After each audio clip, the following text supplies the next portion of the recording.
खाना न बन पाने के कारण महिमा का ससुराल भूखों मरने की कगार पर पहुंच गया था। कारण था बारिश का मौसम। बारिश होते ही छत टपकने लगती और बारिश का पानी घर के अंदर घुस जाता। महिमा रसोई में खाना बना रही थी। उसी समय आसमान में काले काले बादल छा जाते हैं और बड़ी जोर जोर से गरजने लगते हैं। महिमा बहू, बहुत जोरों की बारिश आ रही है, खाना बना कि नहीं? माँ जी, अभी तो सब्जी बन रही है, मैंने आटा लगा दिया है, सब्जी बनते ही गर्मा गर्म रोटियां सेक दूंगी। कहीं उससे पहले बारिश ना आ जाए। गीता का इतना कहना था कि बहुत तेज बारिश शुरू हो जाती। झोपड़ी की छत से बारिश का पानी अंदर आने लगता है, जो सीधे कढ़ाई में पड़ता है। खिड़की से भी पानी की तेज छटास अंदर आती है, जो सब्जी पर गिरती है। महिमा जल्दी से चूल्हे से कढ़ाई उतारती है, जिसके बाद बारिश का पानी चूल्हे पर पड़ता है और चूल्हे की आग बुझ जाती है। भाग्यवान, बारिश हो रही है। खाना बना या नहीं कि आज भी हमें भूखा ही रहना पड़ेगा। खाना तो बनने ही वाला था, लेकिन बारिश ने सब बर्बाद कर दिया। अच्छी खासी सब्जी बन रही थी, जिस पर बारिश ने पानी फेर दिया। चूल्हा भी बुझ गया। बारिश के मौसम में अमीर लोग पकौड़ों के साथ चाय का मजा लेते हैं और हम गरीबों को कई दिनों तक भूखा रहना पड़ता है। आप लोग चिंता मत कीजिए, बारिश खत्म होते ही मैं खाना बना दूंगी। लेकिन बारिश लगातार कई घंटों तक होती रहती है और बारिश का पानी सड़क पर जमा होने लगता है। अब तो बारिश का पानी घर के बाहर तक आ गया है, धीरे धीरे घर के अंदर भी आ जाएगा। माँ जी, मैं बारिश के पानी को रोकने का कुछ उपाय करती हूँ। महिमा झोपड़ी की दहलीज पर एक लकड़ी का टुकड़ा रख देती है, जिससे बारिश का पानी कुछ देर तक तो रुक जाता है, लेकिन थोड़ी ही देर के बाद वो लकड़ी का टुकड़ा भी नाकाम साबित होता है और बारिश का पानी घर के अंदर आ जाता है। बारिश का पानी घर के अंदर आ गया है।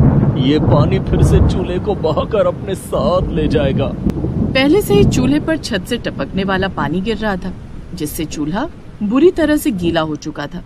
अब बारिश के पानी में मिट्टी का चूल्हा गलकर बहने लगता है। घर वालों की आंखों के सामने चूल्हा पानी में बह जाता है। माँ, मुझे भूख लगी है। तुम कह रही थी कि थोड़ी देर में बारिश बंद हो जाएगी तो तुम हम सबके लिए खाना बनाओगी, लेकिन अब तो चूल्हा भी नहीं रहा। अब खाना कैसे बनाओगी? मोनू बेटे, तू चिंता मत कर, मैं कुछ इंतजाम करती हूँ। महिमा अपने घर से थोड़ा राशन लेकर पड़ोस में जाती है। क्या बात है महिमा बहन, कुछ काम है क्या? हाँ बहन, क्या मैं थोड़ी देर के लिए तुम्हारा चूल्हा इस्तेमाल कर सकती हूँ? बारिश के मौसम में हमारा मिट्टी का चूल्हा बह गया है। मोनू को बहुत भूख लगी है। ठीक है, तुम मेरा चूल्हा इस्तेमाल कर लो, लेकिन जो गैस खर्च होगा उसके बदले तुम्हें रुपए देने पड़ेंगे। कितने रुपए देने होंगे बहन? यही कोई 100-200। सविता बहन, तुम तो जानती हो कि हम गरीब लोग हैं। 100-200 तुम्हें दे सकते तो बाहर से खाना खरीद कर ना ले आते। तुम मुझसे 50 रुपए ले लेना। देखो महिमा बहन, गैस बहुत महंगी हो गई है। 50 रुपए में सिर्फ रोटी बना सकती हो, सब्जी तो नहीं बन पाएगी। ठीक है बहन, मैं सिर्फ रोटी बना लेती हूँ। महिमा जल्दी जल्दी रोटियां बनाकर घर ले आती है। सुनिए जी, सविता बहन ने सिर्फ रोटी बनाने की इजाजत दी थी, इसलिए मैं सिर्फ रोटियां बनाकर लाई हूँ। इसके बदले में भी उसने 50 रुपए मांगे हैं। तुम तो जानती हो महिमा कि बारिश के मौसम में मुझे कहीं मजदूरी का काम भी नहीं मिल रहा है। मेरे पास सविता बहन को देने के लिए 50 रुपए तो क्या, 5 रुपए भी नहीं है। ठीक है, मैं कुछ इंतजाम करती हूँ, पहले आप लोग खाना खा लीजिए। महिमा नमक और प्याज के साथ सबको रोटी खाने के लिए देती है। माँ, तुम तो चाची के घर सब्जी भी लेकर गई थी ना, फिर सब्जी क्यों नहीं बनाई? मुझे सब्जी के साथ रोटी खाना है। मोनू बेटे, आज तू नमक और प्याज के साथ रोटी खा ले। भगवान ने चाहा तो थोड़ी देर में बारिश बंद हो जाएगी, जिसके बाद मैं नया चूल्हा बना दूंगी जिस पर सब्जी बन जाएगी। नहीं, मुझे अभी सब्जी खानी है। मोनू सब्जी खाने की जिद करने लगता है। सब्जी ना मिलने पर वो कढ़ाई में रखी कच्ची सब्जी खाने लगता है, जो बारिश के कारण नहीं बन पाई थी। कच्ची सब्जी खाने के कारण उसका पेट खराब हो जाता है और उसे दस्त लग जाते हैं। नरेश बेटे, मोनू को दस्त हो रहे हैं, इसे जल्दी से डॉक्टर के पास लेकर जाना होगा। इसकी हालत बिगड़ रही है। नरेश मोनू को अपनी गोद में उठाता है और छाता लेकर उसे डॉक्टर के पास ले जाता है। लगता है इसने आधा पका खाना खाया है, जिस कारण इसके पेट में इन्फेक्शन हो गया है। मैं कुछ दवाइयां दे रहा हूँ, इसे खिचड़ी के साथ खिला देना। ठीक है डॉक्टर साहब। नरेश मोनू को घर लेकर आता है और महिमा को सारी बात बताता है। मैं खिचड़ी बनाने का इंतजाम करती हूँ। लेकिन तुम खिचड़ी बनाओगी कैसे? हमारा चूल्हा तो पानी में बह गया है। जब तक आपको मजदूरी का कोई काम नहीं मिल जाता, तब तक आपकी लोहे की कढ़ाई पर खाना बना लूंगी।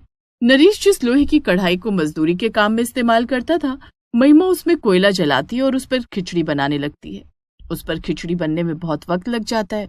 क्या हुआ बहू, खिचड़ी बनी नहीं क्या? मोनू को दवाई देनी है, डॉक्टर ने खिचड़ी के साथ दवाई देने को कहा है। बस अभी लाई माँ जी। महिमा मोनू को खिचड़ी के साथ दवाई खिलाती है। घर के दूसरे लोग भी खिचड़ी खाकर अपना पेट भर लेते हैं। बहू, तेरी वजह से आज कितने दिनों के बाद हमें खाना खाने को मिला है। काश ये बारिश का मौसम आता ही नहीं तो हमारे पेट पर ताला ना लगता। पिताजी आप चिंता मत कीजिए, हमारे दुख के दिन अब खत्म होने वाले हैं। ऐसा क्या होने वाला है बहू? माँ जी कुछ न कुछ इंतजाम तो हो ही जाएगा। दूसरे दिन महिमा उसी लोहे की कढ़ाई में सब्जी बनाने लगती है, लेकिन उसमें बहुत वक्त लग जाता है। ऐसा लगता है सब्जी बनाने में सुबह से शाम हो जाएगी। कोयले की आंच में खाना पकने में वक्त तो लगता ही है। भूख के मारे मेरी आंतड़ियां कुड़बुड़ा रही हैं। बस थोड़ी देर और, मैं सबके लिए खाना लगाती हूँ। महिमा ने कोशिश तो बहुत की, लेकिन फिर भी खाना बनाने में लेट हो गया। लगभग 2 घंटे बाद उसने सबको खाने में सब्जी और चावल परोसा। आज तो खाना बन गया, लेकिन रोज रोज तो इस तरह से खाना नहीं बन पाएगा। माँ जी बस बारिश बंद होने दीजिए, मैं नया चूल्हा बना लूंगी। क्या फायदा, अगली बारिश में वो चूल्हा फिर से पानी में बह जाएगा। नहीं पिताजी, इस बार चूल्हा पानी में नहीं बहेगा। अगले दिन बादलों की मेहरबानी होती है और बारिश छूट जाती है। महिमा जंगल जाकर कुछ लकड़ियां लाती है और अपनी झोपड़ी की छत की मरम्मत करती है, जिससे छत से पानी टपकना बंद हो जाता है। उसके बाद वो पूरे गांव में घूम घूम कर कबाड़ की तलाश करती है। एक जगह उसे कबाड़ दिख जाता है जहां कुछ बेकार टिन पड़े हुए थे। ये बेकार पड़े टिन मेरे काम आएंगे। वो कबाड़ में से टिन को उठाकर घर ले आती है और उससे एक चूल्हा तैयार करती है, जिसके ऊपर वो मिट्टी का लेप लगा देती है। माँ जी हमारा नया चूल्हा तैयार है। ये बारिश के पानी में नहीं बहेगा, क्योंकि इसे मैंने टिन से बनाया है। बहू तूने तो छत की मरम्मत भी कर दी है, अब शायद बारिश के मौसम में छत से पानी नहीं टपकेगा। महिमा अब टीन के चूल्हे पर खाना बनाने लगती है। बारिश बंद होने के बाद नरेश को भी मजदूरी का काम मिलने लग जाता है। सुनिए जी, सविता बहन के 50 रुपए लौटाने हैं। हाँ महिमा, मैं आज पैसे लाया हूँ, ये लो 50 रुपए, सविता बहन को वापस कर देना। महिमा सविता को उसके पैसे लौटाने जाती है तो देखती है कि सविता की नौकरानी दाल की बरियां बनाकर धूप में सुखा रही थी। सविता बहन ये लो तुम्हारे पैसे। और ये क्या तुम बड़ियां बना रही हो? हाँ महिमा बहन, बारिश में हरी सब्जियां कहाँ मिलती है, अभी धूप निकल आई है तो मैंने सोचा कि क्यों न बढ़िया बनाकर धूप में सुखा लूं। बारिश के मौसम में ये बढ़िया सब्जी बनाने के काम आती है, ये खाने में भी बहुत स्वादिष्ट होती है। महिमा घर आकर नरेश से कहती है कि वो दाल की बढ़िया बनाकर बाजार में बेचना चाहती है। मेरे पास इस समय सिर्फ 500 रुपए हैं, ये तुम रख लो, इन पैसों से तुम बाजार से दाल ले आना। महिमा पैसे लेकर बाजार जाती है और अलग अलग तरह की दाल ले आती है, जिसके बाद वो घर में बढ़िया बनाने लगती है। महिमा बहू ला, मैं भी तेरी मदद कर देती हूँ। दोनों सास बहू मिलकर दाल से बढ़िया बनाती हैं, जिसके बाद वे उन्हें धूप में सुखा लेती हैं। बढ़िया सूख जाने के बाद महिमा उन्हें बाजार में बेच देती है। सारी बढ़िया एक ही दिन में बिक जाती हैं, जिससे उसे 1000 रुपए मिलते हैं। सुनिए जी, आज मैंने 1000 रुपए कमाए हैं। मैं सोच रही थी कि जब तक धूप निकल रही है तब तक और बढ़िया बनाकर सुखा लूं। ये तो अच्छी बात है महिमा, तुम बढ़िया बनाने का काम कर लो। इस बार महिमा पूरे 1000 रुपए की दाल खरीद कर लाती है और सबकी बढ़िया बनाकर बाजार में बेचती है। वो कुछ दिन तक बढ़िया बनाकर बाजार में बेचती है, जिन्हें बेचकर वो 10,000 रुपए इकट्ठा कर लेती है। उन पैसों से वो अपनी झोपड़ी में एक अच्छी सी रसोई बनवाती है और एक गैस चूल्हा खरीद कर लाती है। ये सब क्या है बहू? पिताजी अब बारिश के मौसम में हमें भूखा नहीं रहना पड़ेगा। हमारे पास अब एक अच्छी रसोई और गैस चूल्हा है जो पानी में नहीं बहेगा। अब हमें रोज खाना मिला करेगा। हाँ मोनू बेटे। महिमा बहू, तू हम सबका कितना ख्याल रखती है। अगर हर घर में तेरे जैसी बहू हो तो कोई भूखा ना सोए।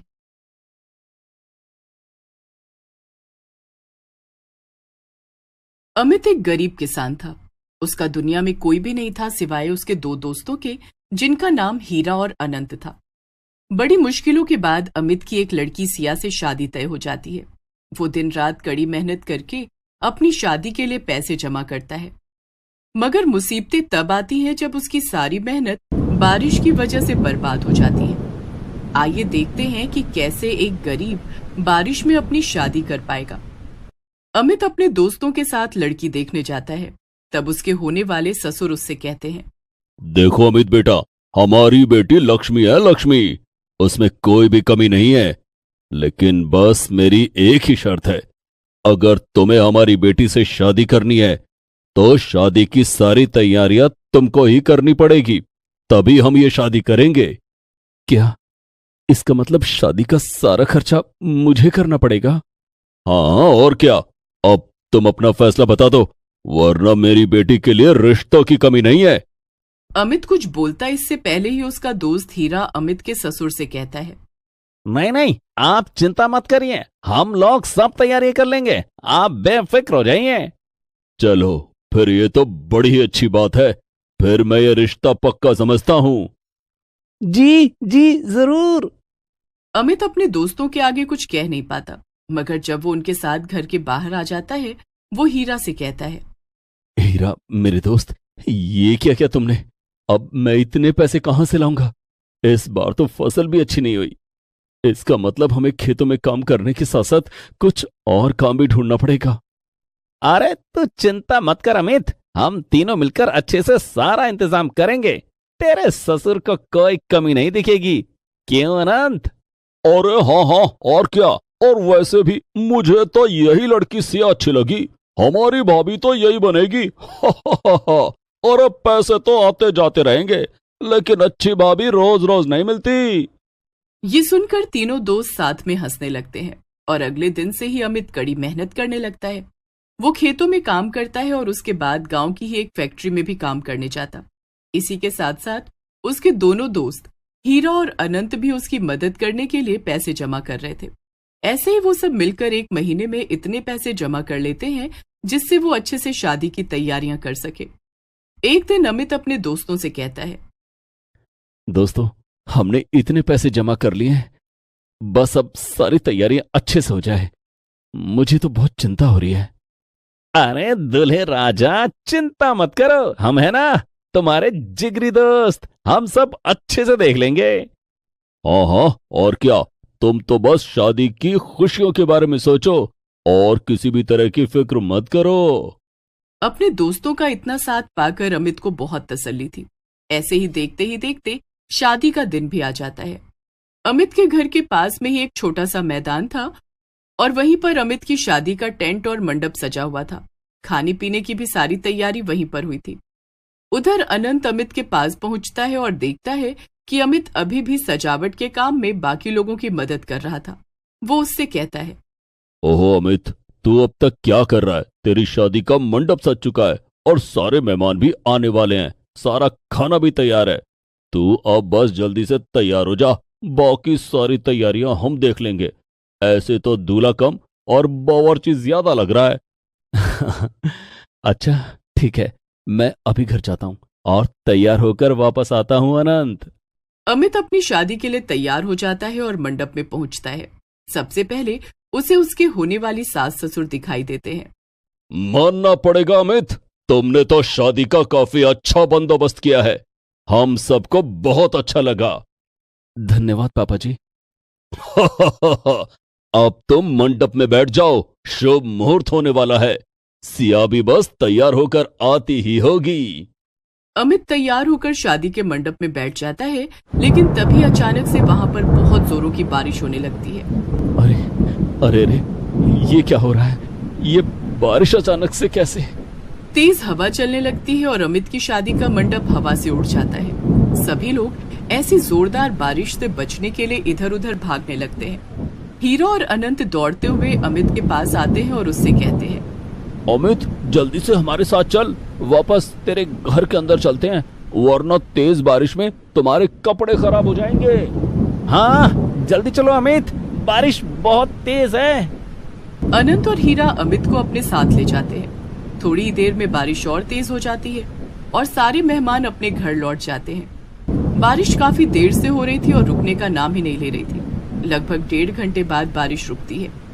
हीरा और अनंत बाहर का हाल देखकर जब वापस आते हैं तो उनके मुंह उतर चुके थे। क्या हुआ तुम दोनों को? क्या हाल है बाहर का? बताओ। पूछ मत अमित, सारा खाना बर्बाद हो गया, मंडप भी हवा से उड़ गया और सारे मेहमान चले गए। सारी सजावट भी पानी की वजह से बर्बाद हो गई। हे भगवान, अब हम क्या करेंगे हीरा? अब क्या होगा? ये तो बहुत ही बुरा हुआ है। सारी की सारी तैयारी बर्बाद हो गई इस बारिश की वजह से। तभी पीछे से अमित के सास ससुर भी वहां आ जाते हैं। वो भी काफी परेशान लग रहे थे। वो अमित से कहते हैं, अमित, बारिश की वजह से सब कुछ बर्बाद हो गया। अब शादी कैंसिल करनी पड़ेगी और कोई चारा नहीं है, और तुम्हें दोबारा से शादी की तैयारी करनी पड़ेगी। क्या दोबारा से? भला मैं इतने पैसे दोबारा कैसे जमा करूंगा? ये तो नामुमकिन है, ये हो ही नहीं सकता। सब बर्बाद हो गया, मेरी सारी मेहनत इस पानी में बह गई। अब हम और कर भी क्या सकते हैं अमित? तुम्हें जितना वक्त लेना हो ले लो, हम इंतजार कर लेंगे। अब और कर भी क्या सकते हैं? वैसे भी ये तुम्हारी किस्मत थी ना, ये सब हुआ। अब तुम्हें इसे स्वीकार करना ही होगा। बिना अच्छी तैयारियों के मैं अपनी बेटी की शादी नहीं करूंगा। अमित अपना सर पकड़कर बैठ जाता है। अमित को ये सब सुनकर रोना आ जाता है। वो वहीं बैठकर अपनी किस्मत को कोसने लगता है। हाँ, मुझ जैसे गरीब आदमी की किस्मत अच्छी तो हो भी नहीं सकती। मैंने इतनी मेहनत से इतने पैसे जमा किए थे और सब कुछ कुछ ही घंटों में सब बर्बाद हो गया। मेरे सारे सपने इस पानी ने सब कुछ बर्बाद कर दिया, सब कुछ। हीरा अमित को चुप कराते हुए उससे कहता है, अमित भाई, हिम्मत मत हारो, सब ठीक हो जाएगा। हम सब मिलकर फिर से सब ठीक कर देंगे। अब तो कुछ भी ठीक नहीं हो सकता हीरा, और हम आखिर कितनी बार सब ठीक करेंगे? बस अब मुझसे कुछ और नहीं हो पाएगा। मैं अब हिम्मत हार चुका हूं। हीरा अमित को समझा ही रहा होता है, लेकिन तभी अनंत के दिमाग में एक तरीका सूझता है। वो वहां खड़े सभी लोगों से कहता है, अमित भाई, चिंता मत करो, शादी होगी और आज ही होगी। सब लोग मेरी बात सुनो, मेरे पास एक बहुत अच्छा तरीका है जिससे कि हम ये शादी आज ही करवा सकते हैं।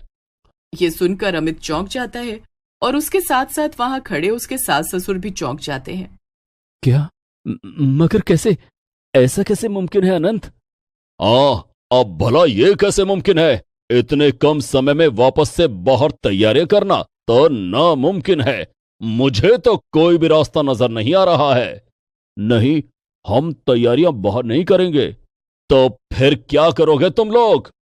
आप सब यहीं रुकिए, मैं और हीरा बाजार होकर अभी वापस आते हैं, बस थोड़ी देर। इतना कहकर अनंत हीरा को लेकर वहां से चला जाता है। अमित और उसके सास ससुर उनका इंतजार करने लगते हैं। थोड़ी देर बाद वो दोनों वापस लौटते हैं और उनके हाथ में बहुत सारे फूल और शादी का बचा हुआ सामान था। ये सब क्या है? इस सारे सामान का हम क्या करेंगे? जी, हमने सोचा है कि शादी आज ही होगी और इसी घर में होगी, वो भी इसी सामान की मदद से। क्या क्या मतलब है तुम्हारा? मुझे तो नहीं लगता है कि अब हम लोग कुछ भी कर सकते हैं। मतलब ये अमित कि देख, वैसे भी सारे मेहमान अब जा चुके हैं और सिर्फ हम सब घर वाले ही बचे हैं। तो हम अभी पूरे घर को इन सुंदर सुंदर फूलों से सजा देंगे। हाँ, और घर के आंगन के बीच में हम पूजा का सारा सामान रख देंगे ताकि वहां पर तुम्हारे फेरे हो सकें। तो इस तरह शादी घर में ही होगी। मगर अमित कुछ कहता इसके पहले ही उसके ससुर जी बोल पड़े, वैसे मुझे ये सुझाव बुरा नहीं लगा। पहले के जमाने में भी शादियां घर में ही तो होती थी, और शादी के लिए सबसे ज्यादा जरूरी है घर वालों का होना, और हम सब यहां तो हैं ही। और घर के अंदर भी शादी की सारी तैयारियां की जा सकती हैं। मुझे मंजूर है। हाँ अमित, तो अब तुम निराश मत हो और ज्यादा सोचे बिना घर को सजाने में मदद करो, और हम लोग तुम्हारी दुल्हन को यहाँ लेकर आते हैं। अमित के सास ससुर वहां से चले जाते हैं और आखिरकार अपने दोस्तों की बात सुनकर अमित की निराशा भी गायब हो जाती है। वो अपने दोस्तों के साथ मिलकर घर को फूलों से सजाने लगता है। वाकई में दोस्तों, घर को फूलों से सजाने का आइडिया तो बहुत अच्छा था। पूरे घर में फूलों की खुशबू ही खुशबू है। अमित, आखिर आइडिया किसका था? अच्छा तो होना ही था। थोड़ी ही देर में अमित, अनंत और हीरा मिलकर सारा घर फूलों से सजा देते हैं। इसके बाद वो तीनों मिलकर आंगन में हवन की सामग्री और शादी का सारा सामान रख देते हैं। तभी अनंत कहता है, मैं अभी पंडित जी को लेकर आता हूं दोस्तों। ठीक है अनंत, अनंत पंडित जी को लेने चला जाता है और तभी अमित के होने वाले सास ससुर सिया को लेकर वहां आ जाते हैं। सिया अपने शादी के जोड़े में बहुत सुंदर लग रही थी। वो आकर अमित के बगल में खड़ी हो जाती है। अरे सिया भाभी, आप तो बहुत सुंदर लग रही हैं। सचमुच में एकदम सीता माता लग रही हैं। दोनों की जोड़ी बिल्कुल राम सीता जैसी। सभी लोग हंसने लगते हैं और इतने में अनंत पंडित जी को लेकर वहां पहुंच जाता है। लो, अब पंडित जी भी आ गए। अब शुभ मुहूर्त निकले उससे पहले ही शादी हो जानी चाहिए। हाँ हाँ, बिल्कुल। फिर क्या था, इतनी मुसीबतों के बाद भी गरीब अमित की शादी सिया से हो जाती है। बारिश उसका कुछ भी नहीं बिगाड़ पाती। इसीलिए कहते हैं कि हमेशा सकारात्मक सोचना चाहिए और अंतिम समय तक कोशिश करते रहना चाहिए। Please subscribe this channel.